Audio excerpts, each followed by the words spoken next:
चलो जी अगर डरो ना जाल मकाओ मकाओ मकाओ शाबाश। चलो जी दुकानदार भाई मकाओ जल्दी करो और जल्दी करो भाई जल्दी करो मकाओ ना, क्या मसला है?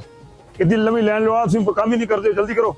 और राशिद भाई आटा है या नहीं? सोए पिछो लेना लग लगा हमारा नंबर आना है, आटा दो। आटा आया है जी, लेकिन सारे यहाँ से नहीं।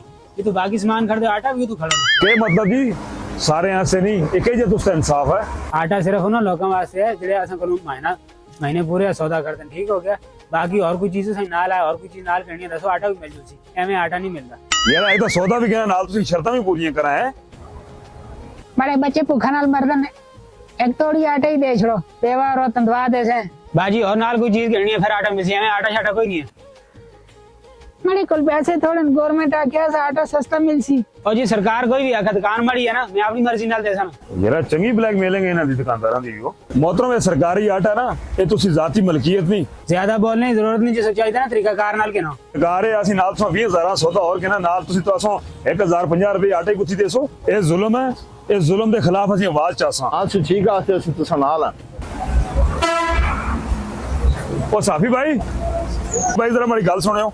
लगता गाग फंसते हो। जी जी जी तो इधर आओ ना जी, जरा गल सुनो इधर आओ।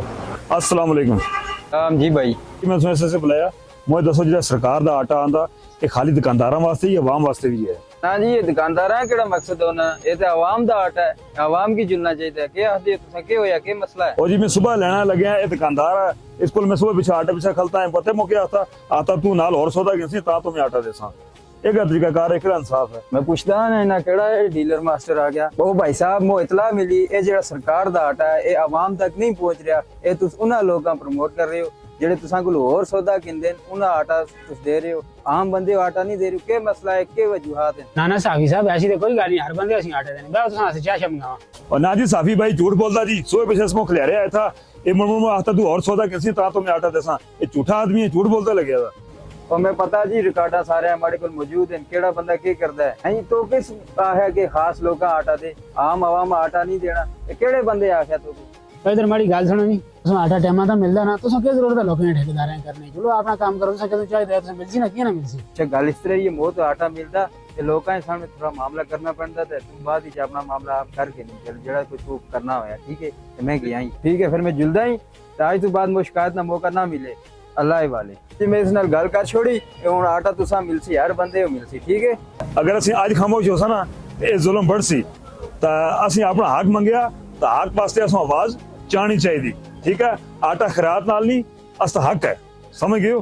तुसा असा आसान नहीं किया, तुसी मत इख्ता खुसर पुत्र उसने लाई सी। चलो राह ना पो अपना चलो। हाँ भाई कट बड़ा आटा चल शाबाश जल्दी कर। ओ भाई तो एक दफा दसा ना आटा नहीं मिलता रह गया, जेड़ा साफी तू भेजा था ना ये असा को मैंने साबत अपना आटा कहने दसो की जरूरत है बाकी की करने।